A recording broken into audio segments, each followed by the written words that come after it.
Good morning. You listen to FloorDaily.net, and I'm Kemp Harr. This morning, my guest is Bobby Blake, the owner of Brunswick Floors down in Brunswick, Georgia. Bobby, how you doing? I'm doing fine. Good morning. How you doing? I'm good. I notice you have 3 locations. You've got your original store in Brunswick, Georgia. You've got a store in St. Simons, and another one in where's the other location? Kingsland, Georgia, so county just south of us. All right. So you're an independent flooring retailer. You're also a Flooring America member. Yes, sir. And you've been around for 50 years, right? Yes, sir, since 1962, so I guess we're 53 years now. Okay. Tell us a little bit about the history of the business. Well, Harvey Bieberman was the original founder. He moved down from Savannah, Georgia, and started Brunswick Floors. And then about 1969, my dad, John Blake, went to work with him, and he eventually bought the business from Harvey in 1981. And then my dad retired, it'll be 23 years ago this March. Mm-hmm. So you grew up in the business and took it over from your father. Is that right? Yes, sir, that's correct. Started helping out on the trucks when I was 14. All of our installers are employees, mm-hmm. and we don't sub our work out, so that's where I got my start, is during the summers and on the weekend helping out the installation crews. And then eventually, when I graduated from high school, went to work full-time. Then when I was 25 years old, my dad retired. Okay. So I'm 48 now. So that's good. And you do this with your wife. How do you divvy up the roles between you and your wife? Well, basically, my wife is the accountant in the company. She does payroll and bookkeeping related type stuff. She's not really involved in the operations. I'm pretty well the operations person in the family. Okay, all right. So let's talk too about the sectors that you serve. I've looked at your website. It looks like you do some commercial and you do residential. Do you also supply directly to the builder market? Yes. We got caught up in the builder boom. We went through this recession. That started basically declining about 8 years ago, and it's picked back up in the last year or two, but we haven't jumped back on the builder business. We're doing some builder business, but we're primarily doing residential rehab as well as commercial work. Okay. And how does that work out as far as the split? Is it about 60% residential and 40% commercial, or how does that work? Yeah, that's probably a good, probably about 70-30, 70% residential, meaning, residential rehab as well as builder work, and then probably about 30% commercial. All right. Well, one of the things is we look nationally, the residential replacement business has been the one that's been kind of disappointing this year. It didn't pick up in the second half like a lot of people thought it would, but that's not your case. Actually, this whole year's been strong for you in that area, right? Yeah, this has probably been the best year residential rehab-wise, and probably, I'm going to say probably 8 years.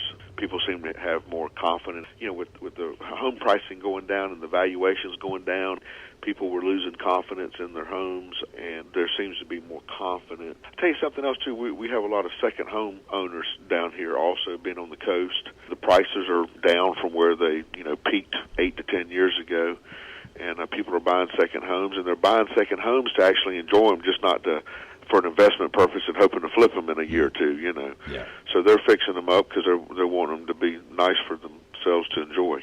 So if you were trying to answer the question of why your residential replacement business is doing well, you would say it's mostly because of the area you're in, or are you doing some things that are attracting customers to your store? I think a lot of it's just got to do with people's confidence in the area I'm located in. Mm-hmm. How do people know who you are? How do you get your word out? Well, again, in my installation department, I've got all my crews are driving box trucks that have Brunswick Floors tattooed all over them. So there's driving billboards up and down all over southeast Georgia that say Brunswick Floors, and of course word of mouth and reputation because we've been doing it so long. Mm-hmm. Do you work with the realtors to make sure that they refer to you if somebody's asking? Yeah, absolutely. We have numerous realtor relationships, and that's a good tie-in right there. People buying homes. Mm-hmm. Hey, I'm thinking about redoing my floors, and people referring is a big part of our business too. Okay, all right. Let's talk about your diversity. I noticed that just recently you've gotten into other businesses. Not only are you selling flooring, but you also sell cabinets and countertops. When did you get into that, and what drove that? Probably about the last 3 years. We picked up a little line called Wellborn. Mm-hmm. And they're basically custom cabinets built in Alabama, mm-hmm. and they deliver on their own trucks. We started doing that because, again, the residential redo, people are, again, having confidence.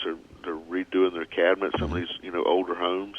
Right. And so we keep them, one-stop shop. So how long have you been in Flooring America? We joined originally Carpet Max back in probably 1995, I'm going to guess, and 96, and then it became Flooring America a number of years later. But we've been there. We were there when it was Carpet Max. All right, talk about the seasonality. Right now we're just a few weeks before Christmas. Does the business slow down now, or is it going as strong as ever? We are fortunate. We're pretty well, we got good work on the books all the way up to Christmas. Already starting to line stuff up for the first week in January. So we're optimistic about the new year. Of course, cautious too. Yeah, okay. So you feel like 16 is going to continue to bring you growth? We sure are anticipating it. Commercial seems to be strong, and people are buying and selling homes again, which is a good thing. Mm-hmm. And Bobby, it's interesting that you have your installers are company employees. There's a lot of people nationwide that are in your business that are having trouble finding good labor. Are you looking at that same situation, or since you have employees, you have a good stable of talent for installation?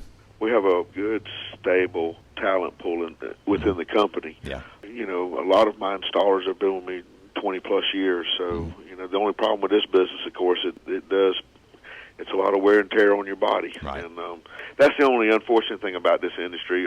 People get a lot of experience, and they get that 20-plus year threshold where they have a really good knowledge of this business, but the physicality does take its toll on the installers in this industry. Another trend we're seeing nationwide is a little bit of shift away from soft over to hard surfaces. Are you seeing that as well? Oh, yeah. There's no doubt about that.